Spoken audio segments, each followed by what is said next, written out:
মানুষ একটু ভাবেন আমার রব কত বড় মহান, সামান্য মুহূর্তের জন্য তাকে জীবনে স্পর্শ করে না, তো এই রবকে রব মানবো না তো কাকে মানবো? সামান্য সময় তার কোন তন্দ্রা আসে না, নিদ্রা আসে না। রব তো তিনি হয়, ইলাহ তো তিনি হয়।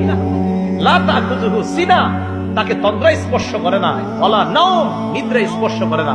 ইবনে মাজাহ কিতাবের নাম, হাদিসের কিতাব, 196 নম্বর হাদিসে আল্লাহ রাসূল বলেন, ক্বালা রাসূলুল্লাহ সাল্লাল্লাহু আলাইহি ওয়াসাল্লাম, আল্লাহ নবী বলেন, ইন্নাল্লাহা লা ইয়ানাম, নিশ্চয়ই আল্লাহ ঘুমান না, ওয়ালা ইয়ামবাগি লাহু আইয়ানাম, তার জন্য ঘুমানোর শোভাও পায় না।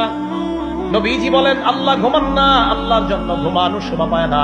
আল্লাহ যদি ঘুমায়, আসমান জমিনের নিয়ম শৃঙ্খলা সব শেষ, কোন নিয়ম থাকবে না। আল্লাহ যদি ঘুমায়, তো নবীজি বলেন নিশ্চয় আল্লাহ ঘুমান না। আল্লাহর ঘুম এটা আল্লাহর শানের খেলাফ, আল্লাহ ঘুমাতে পারে না। নবীজি বলেন আল্লাহ ঘুমান না, ঘুমানো আল্লাহর ক্ষেত্রে যায় না, এটা আল্লাহর শান না। আল্লাহ সব সময় জাগ্রত, আল্লাহ চিরস্থায়ী। এই জন্য আসমান জমিন ওই অবস্থা আছে যে অবস্থা আল্লাহ রাখতে চান।